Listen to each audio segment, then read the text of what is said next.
Tonight, the holiday shopping season in full swing as Americans face record inflation this Black Friday.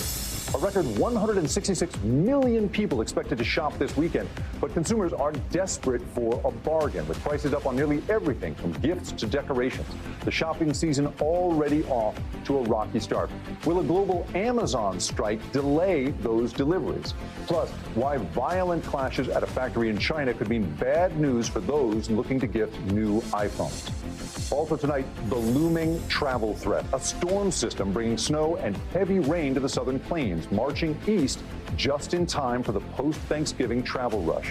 What you need to know before heading out. Murdered in paradise? Mexican authorities issuing an arrest warrant in the death of a North Carolina woman found dead in Cabo. Her friends initially saying she died of alcohol poisoning. What her family is telling Top Story tonight. Rescue on ice. The new video showing first responders in Illinois jumping into frozen water to save a drowning child. How they managed to pull that young boy and another woman to safety. Plus, World Cup frenzy. The watch parties across the U.S. today as Team USA faced off in a critical match against England. What the tie game means for the Americans as they prepare to take on Iran. Their opponent pushing ahead as protests and conflict carry on at home.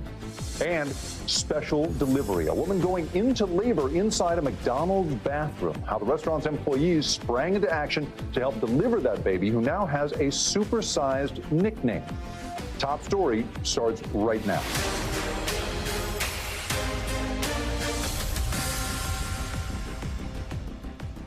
Good evening, I'm Jacob Ward in for Tom Llamas. The holiday shopping season is officially underway. It's a familiar scene all across America today. Long lines of people hoping to get a jump on their gift list. Sales over this crucial holiday shopping season expected to grow by up to 8% this year, amounting to a record $960 billion.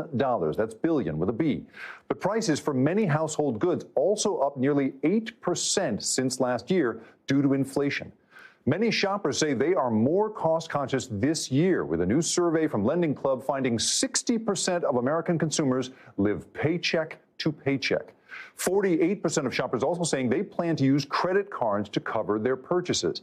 Companies like Amazon promising to deliver despite major protests over working conditions and wages. Looming over all of this, the ongoing threat of a rail strike, with the potential to cripple the supply chain. Let's get right to NBC News business and data reporter Brian Chung, who joins us now from New Jersey's Garden State Plaza Mall. Brian, thank you so much for being with us on a very crazy day there. Now, this is, of course, a complicated Black Friday, as we just laid out. Big picture, are we seeing Americans cut back on spending, or is their money just not going as far? Jake, it's great to see you, and good evening. There's a lot happening here at the Garden State Plaza Mall, even at 7 p.m. By the way, the mall is going to be open for another 4 hours, so people still going out there and spending. But as you mentioned, inflation, the elephant in the room, when you consider that there was a recent study from Deloitte showing that Americans plan on spending about the same this year as they did last year, roughly $1,400. Now, the difference is that with everything across the board, 7.7% more expensive this year than it was this time last year. That means that that budget is going to stretch across fewer gifts. Now, nonetheless, it seems like sales volumes so far have been pretty decent. We got some updated numbers from Adobe Analytics showing that $7.3 billion have been spent as of 6 p.m. so far today. Again, the day is not over, and because of that, Adobe projecting that sales could come in between $9 to $9.2 billion, which, by the way, Jake, would be a record. It's extraordinary, Brian, the high-level analysis that you're able to do of this. And I'm wondering, are you hearing that trickle down to individuals? I mean, you have been at that mall all day. What are you hearing from individual shoppers? Yeah, and again, the numbers might not necessarily always line up with what we're hearing from people here at the mall. And indeed, I spoke to a lot of people that said, look, the deals this year, they look okay compared to last year. But again, a lot of that could be because of the inflationary impact. When food and rent and gasoline are getting more expensive, you're going to feel more pinched either way. But that didn't necessarily stop people from going out and shopping, albeit with some compromises. Take a listen to what we heard from one shopper earlier today.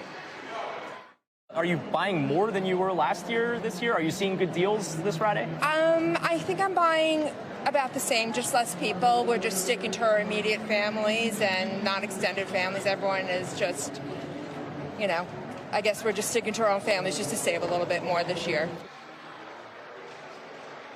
So not necessarily the cheer that you usually hear around this time for the holidays. Again, Americans are choosing maybe to shop just for their inner circle as opposed to that extended distant uncle, for example. Again, a lot of that because of the fact that the budgets are about the same this year. But guess what? Everything else is more expensive.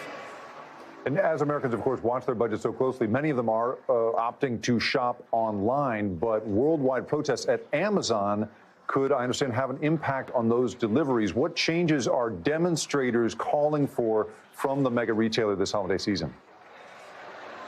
Yeah, e-commerce certainly a big part of the shopping weekend, but it's interesting to see that Amazon facing a lot of news headlines today because of protests. It's the name of the protest is Make Amazon Pay, and there are protests happening in the United States, India, Australia, also in many countries in Europe. They're demanding that Amazon increase real wages for their workers, also advocating for them to pay a fairer income tax in Europe, and then lastly, cut back on carbon emissions. For what it's worth, we got a statement from Amazon saying, quote, these groups represent a variety of interests, and while we are not perfect in any area, if you objectively look at what Amazon is doing on these important matters, you'll see that we do take our role and our impact very seriously, end quote. Remains to be seen if these protests will impact the on-timeness of Amazon deliveries, but nonetheless, Amazon facing a lot of calls from protesters around the world to improve and perhaps change their business model, Jake. Brian Chung out there for us on Black Friday. Brian, thank you. Now, with millions of Americans choosing to shop in person this year, brands big and small are revamping their in-store experiences in the hopes of drawing in crowds. NBC's Emily Akeda has more on the great lengths some retailers are going to pull in those crucial holiday shopping dollars.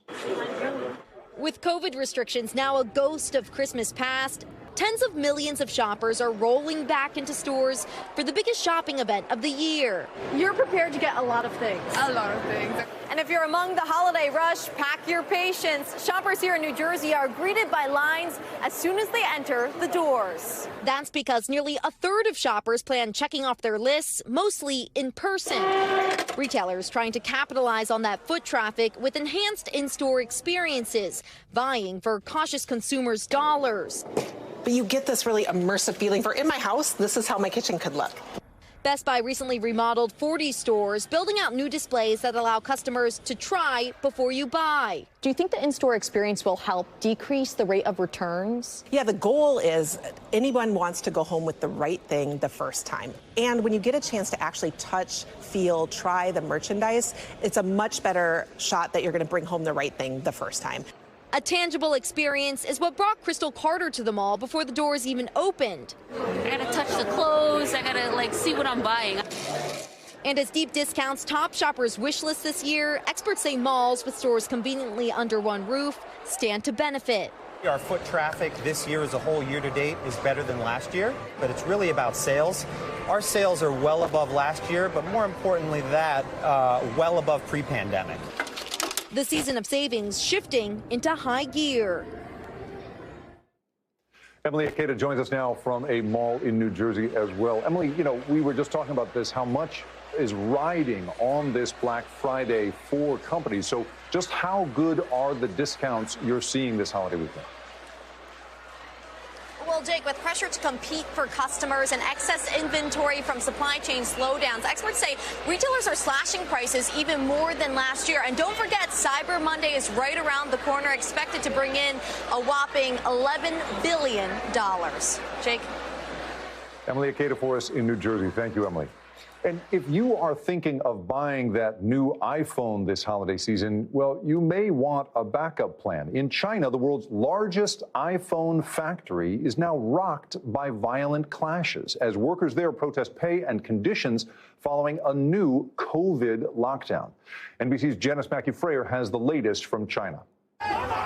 Tonight, rising defiance in China against grinding zero-COVID rules. Videos on Chinese social media showing crowds of police in hazmat suits pushing angry workers at the Foxconn factory campus in Zhengzhou, where most of the world's iPhones are made. The protest sparked by a pay dispute, according to workers, as well as a COVID lockdown at the plant. It was pretty chaotic, says this Foxconn worker who was there. Most people protesting had just been hired after an exodus when the factory locked down last month. Foxconn apologized and gave payouts to new recruits wanting to quit, meaning a shortage of workers on production lines and a major disruption for Apple. U.S. consumers will feel it with new iPhones in short supply. China's government tried tweaking its tough zero-COVID rules to ease the chokehold on global supply chains. But with COVID cases now at a record, lockdowns are spreading. Here in Beijing, schools, offices, and stores are all closed like it's the early days of the pandemic in 2020. Protests have hit other lockdown cities, including manufacturing hubs in the south. Apple says it has team members on the ground working with Foxconn to, quote, ensure their employees' concerns are addressed. But getting new iPhones to the U.S. is going to take longer now that the city where the factory is located is locked down, too. Janice Mackey-Freyer, NBC News, Beijing. Now to the ongoing investigation over the mysterious death of a North Carolina woman in Mexico. Authorities finally announcing a break in the case nearly a month later. Stephen Romo has more.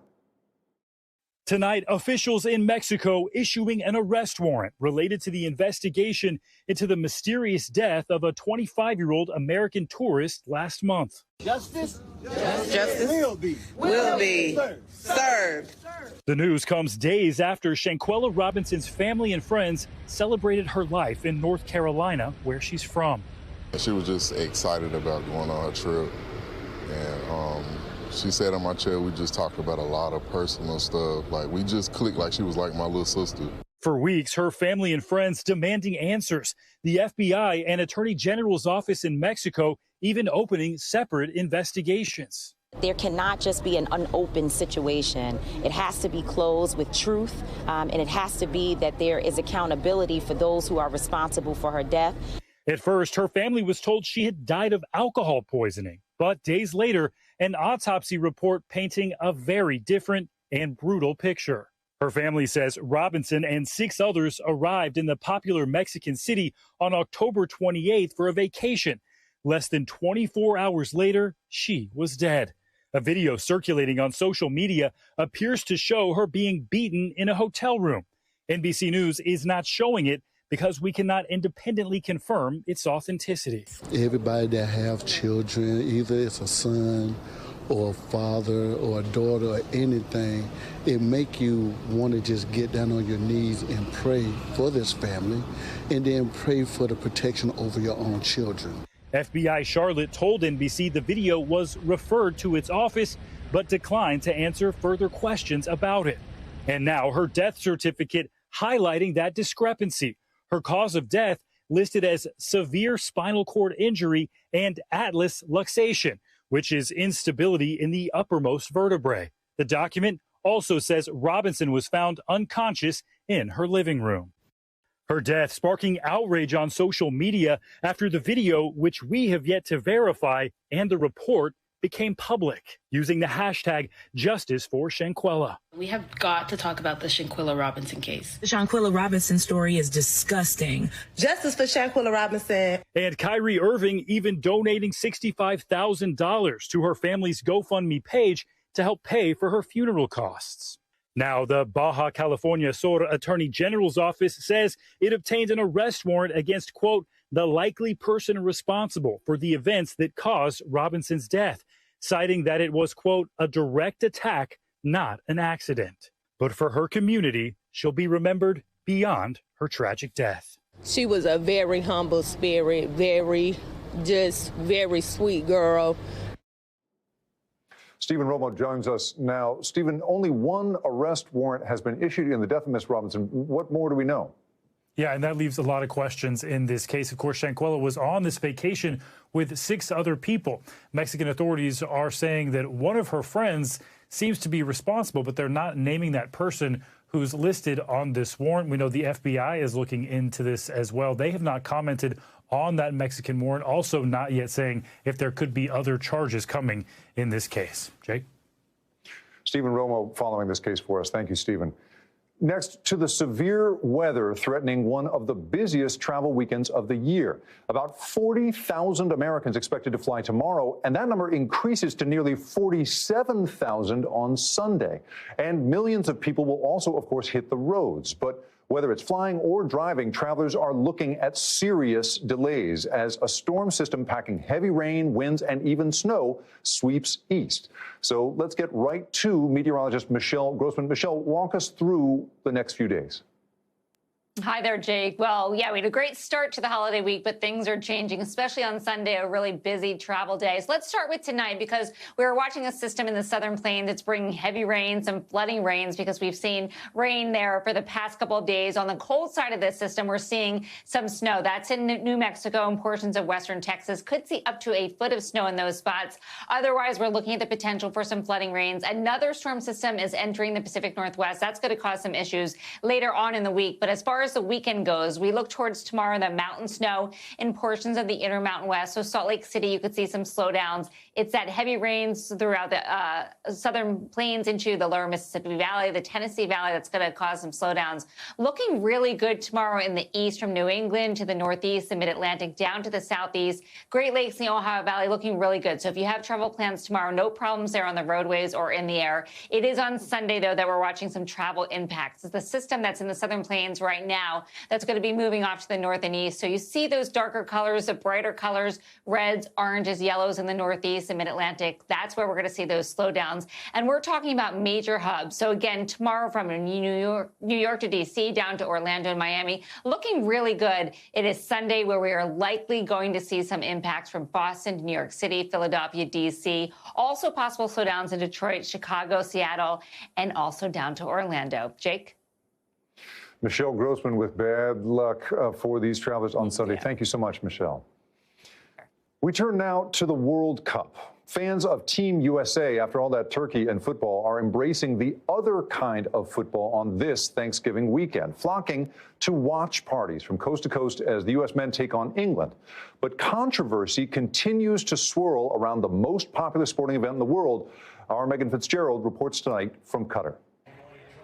Tonight, a World Cup takeover in America. Fans packing watch parties nationwide, from San Francisco to Tampa Bay to Washington, D.C. Soccer lovers cheering on the men's national team as they squared off against perennial powerhouse England. This year's tournament, the first to be held over the Thanksgiving weekend, Americans taking full advantage. We're going to win today, and we want to be wearing the costume of George Washington, who also led us in the war against England. Not to be outdone, the English celebrating here in Doha. And going crazy in London's iconic pubs, taking part in a rivalry that's been brewing since 1776. But in the end, the action off the field proved to be more exciting than the game itself. Both teams held scoreless, the highly anticipated match ending in a 0-0 tie. But U.S. fans not losing heart. Do you think it's time to pack the bags? No, I think we could still fight. I don't like to give up easily. I don't think the team wants to give up easily, so I say let's keep fighting and go USA. The U.S. now preparing for a critical matchup against Iran, a team that today dealt Wales a crushing defeat. Iranian fans excited, but for some, the conflict that looms large at home are still at the forefront. Protesters supporting and opposing the Iranian regime clashing in the streets. My priority is not soccer, is not World Cup. My priority is my people in Iran who are fighting with the Islamic regime with empty hands for their basic rights. And inside the stadium, these striking images, a fan holding up a jersey in honor of Mahsa Amini, the young woman whose death, days after she was arrested by the so-called morality police, sparked protests nationwide. A chilling reminder that the World Cup and the international audience it draws is about so much more than just a game. Megan Fitzgerald joins us now from the city of Al Khor in Qatar. Megan, the Iranian team garnered a lot of attention in their first match when they appeared to remain silent during their own national anthem. What did we see from the men today? Yeah, Jake, what we saw today was a stark contrast from what we saw on Monday. Today, the Iranian men sang their national anthem, although many of them looked hesitant in doing so. But then they took the field and they came to play. They held off Wales for the majority of the game. It wasn't until the end, when they were in overtime, that they scored these back-to-back goals, winning in the end 2-0 over Wales. Jake? And Iran is, of course, the next opponent for the U.S. What do you think the American team needs to do here to stay alive? Look, so for them to advance to the knockout round, they must beat Iran. They take the field next week on Tuesday, Jake. Megan Fitzgerald up all night for us in Qatar. Still ahead tonight, a daring ice rescue. First responders in Illinois braving freezing conditions to save a drowning boy. What led up to that amazing rescue? Plus, an update on the Texas teen shot 10 times by a police officer in a McDonald's parking lot. What his family is saying about his recovery. And a McMiracle. Fast food workers delivering a customer's baby on the bathroom floor. That woman's message for her makeshift medical team. Stay with us.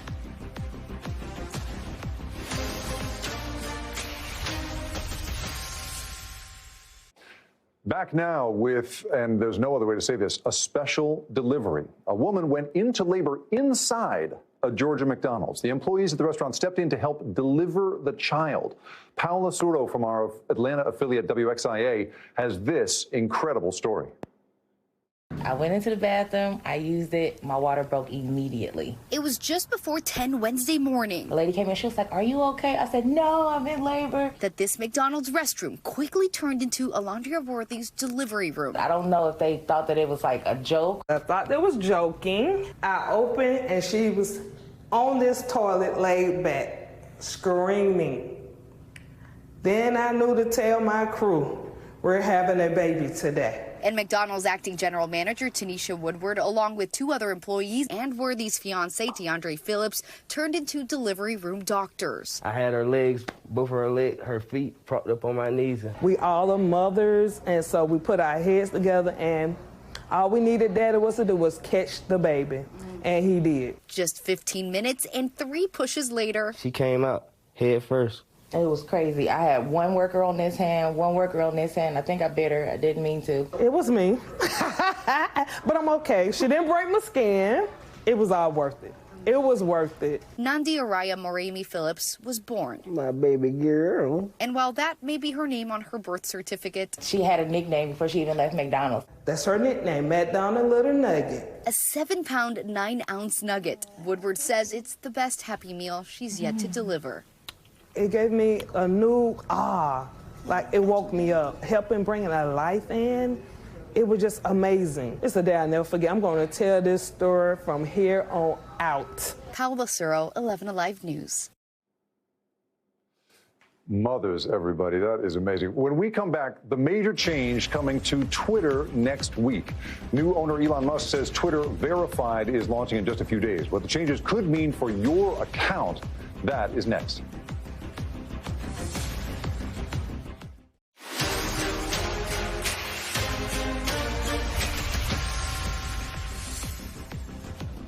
Now to Top Stories news feed and an update on the San Antonio teenager shot by a police officer in a McDonald's parking lot. 17-year-old Eric Cantu back at home after he was released from the hospital earlier this week. Cantu was shot multiple times during the incident caught on police body camera. The officer involved has been fired. Cantu's family says the teen still has a long road to recovery, but are grateful to have him home. Next to that daring rescue caught on camera in Illinois. Body camera footage shows officers in Aurora jumping into an icy pond to save a woman and child. Police say the 9-year-old fell through the ice while trying to retrieve a football, and a woman went in after him. Those officers then pulling the 2 to safety. All 4 people were hospitalized but are expected to be okay. And Elon Musk says Twitter's revamped verification service will launch next week. The new program called Verified will feature gold checks for companies, a gray check for government accounts, and blue for individuals. Musk says all verified accounts will be manually authenticated before the check is added to a profile. We turn now to an NBC News investigation. We have been following reports of dangerous drugs, including fentanyl, delivered through Uber Connect. One of those deliveries may have caused the death of a young woman in Arizona. Her case is now getting the attention of federal authorities. NBC's Zincle Esamoah reports. This is her as a baby. It's been 9 months since Ann Portillo lost her daughter, Alex. I have really been taking things minute by minute, forget day by day. Alex was in recovery for 7 months, but died from a fentanyl overdose just 2 days after her temporary release from a sober house, needing to quarantine from COVID-19. We made sure that she was in a good place where she was safe. Alex was staying alone in her family's home in a gated community where entry was monitored by security and her mother. One morning, Ann received an alert from the front gate. It was an Uber with a delivery for Alex. She used to always order food, and it wasn't really anything out of the ordinary. But it wasn't food. Alex connected with a friend online and bought fentanyl from him. He used Uber Connect to deliver it to her. Never in a million years would I think that they were delivering a lethal dose of fentanyl, but that's what happened. Uber Connect was created during the pandemic, a fast way to send goods with drivers. Unlike the Postal Service and other major delivery services, Uber Connect packages are not randomly inspected, and drivers are not allowed to open them. NBC News spoke to 6 former and current Uber drivers, telling NBC they worry some of their packages are suspicious and that they are unwittingly being used as drug mules. This driver asked us to conceal his identity and disguise his voice, fearing retribution.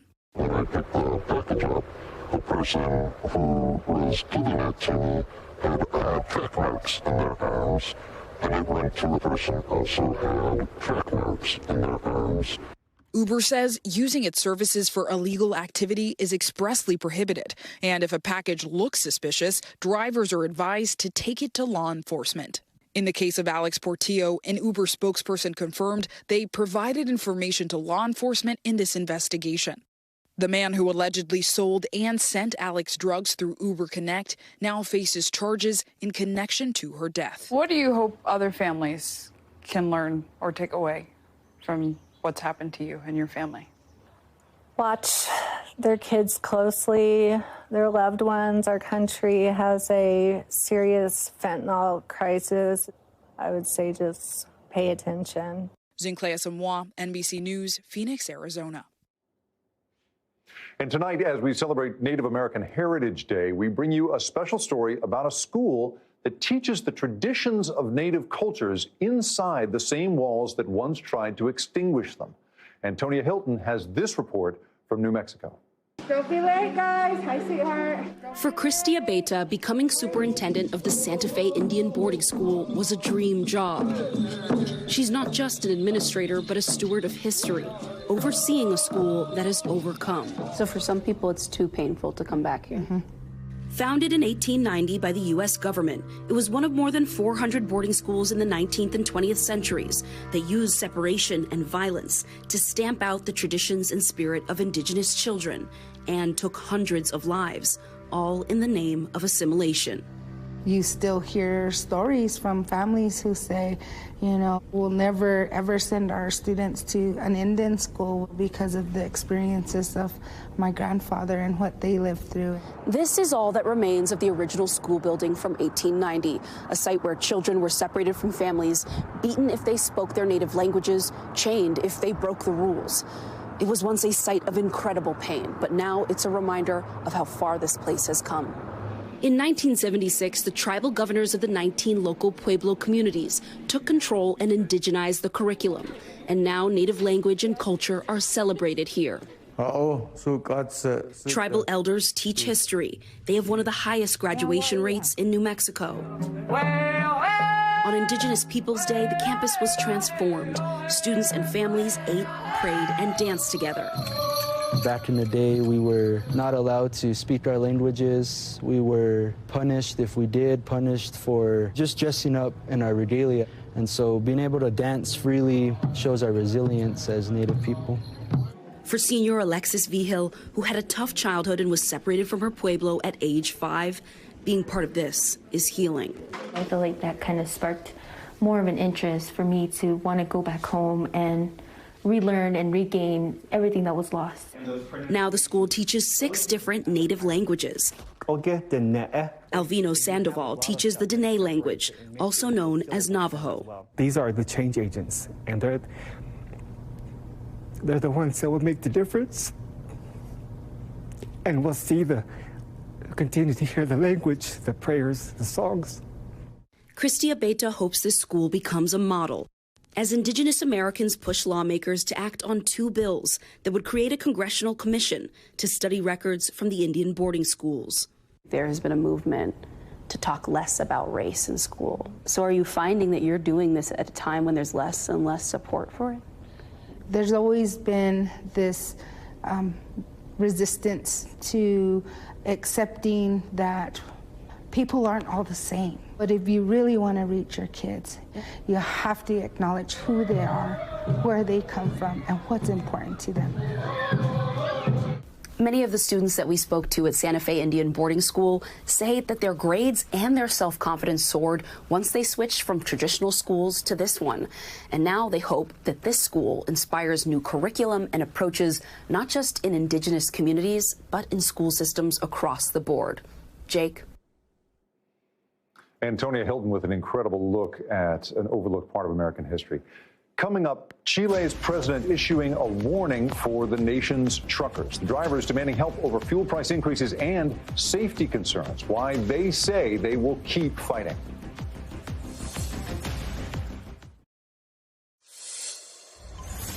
Back now with top stories, Global Watch, and the latest on the war in Ukraine.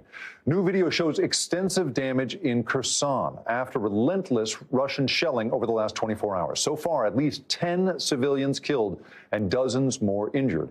Russian strikes also causing mass power outages across Ukraine. Much of Kiev without power for nearly 2 full days. But the lights are slowly coming back on. And in the Americas, Chile's president saying he will crack down on a trucker strike. Caravans of truckers have been striking for 5 days over high fuel prices and what they say is a need for better security. Road blockades have already delayed some critical fruit exports, and the truckers say they will continue until their demands are met. Staying in the Americas now, tonight we're looking inside the perilous 65-mile trek across Central America's Darien Gap. It was once considered too dangerous to cross, but now tens of thousands of migrants try it every year. Stuart Ramsey from our partners at Sky News followed families along their journey. It's 4 in the morning and the camp is awake. They're starting to break down tents and pack whatever they can carry. This is Las Tecas, a sort of base camp for migrants attempting to cross from Colombia to Panama. They're from all over the world, desperate enough to take on a journey that was once considered nigh on impossible. Now, though, it's full of families. Many are babies. This little one has been bitten by insects. She's covered in bites. They haven't got to the jungle yet.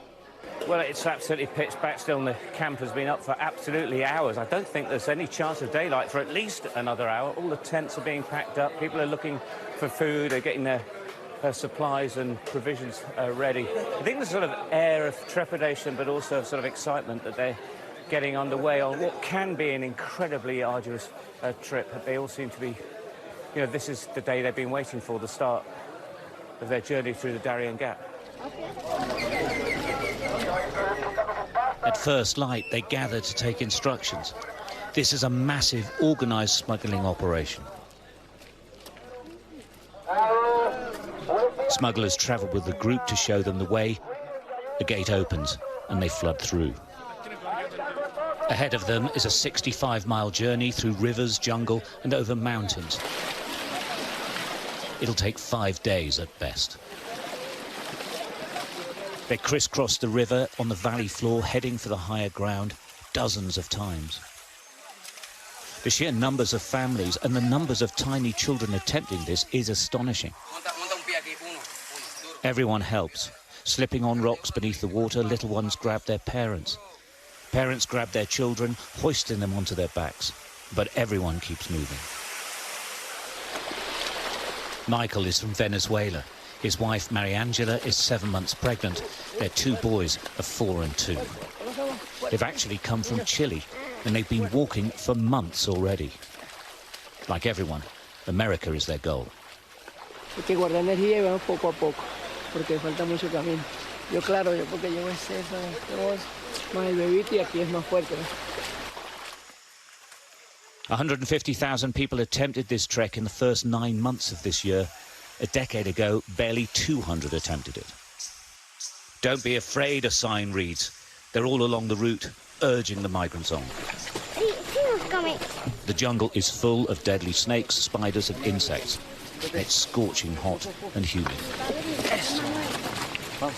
Very quickly, the migrant groups thin out. The youngest and fittest leave the weaker ones behind. This lady has sprained her ankle already. It's impossible to imagine that she will actually make it, but she keeps going.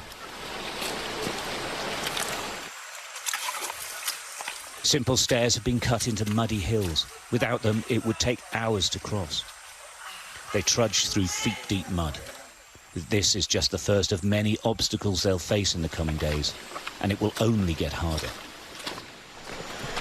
It's not uncommon for groups of families to make this incredible journey in different groups, as it were. So wife or husband might separate and bring the kids afterwards, then grandparents, etc., depending how it goes. But you know, this trail used to be considered virtually impossible. Now, as you can see, there's people making this journey every single day.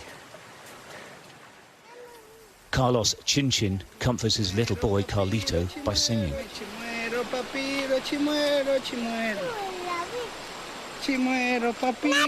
His wife and their second child have already made the crossing and are in the United States. They want to find them, but they have absolutely no idea where they are. No sé, en un albergue me dijeron. ¿Pero están en Estados Unidos ya o en México? En Estados Unidos. They're in the United States. And are you worried about taking this little one such a long way? ¿Estás preocupado por el chico? ¿Por él? Por llevarlo por tanto tiempo. Pues quiere él irse ver el hermanito. A few hours in, we meet Michael again. It's hard, he says, but he has faith. He knows the US border is closed to Venezuelans now, but this family is determined. And there's going to be worse ahead, I think. Pero no hay nada más fuerte que nuestro Dios, que es el que nos da esa fuerza para cruzar todo ese barro que queda. Even if they get through the gap to Panama, there are 6 more borders to cross. But they just keep going. It's a huge movement of people which is only expected to increase. And it's hard to see how it will be stopped. Stuart Ramsey, Sky News, the Darien Gap. And thank you so much for watching Top Story. For Tom Llamas, I'm Jacob Ward in Los Angeles. Don't go anywhere. There is more news on the way.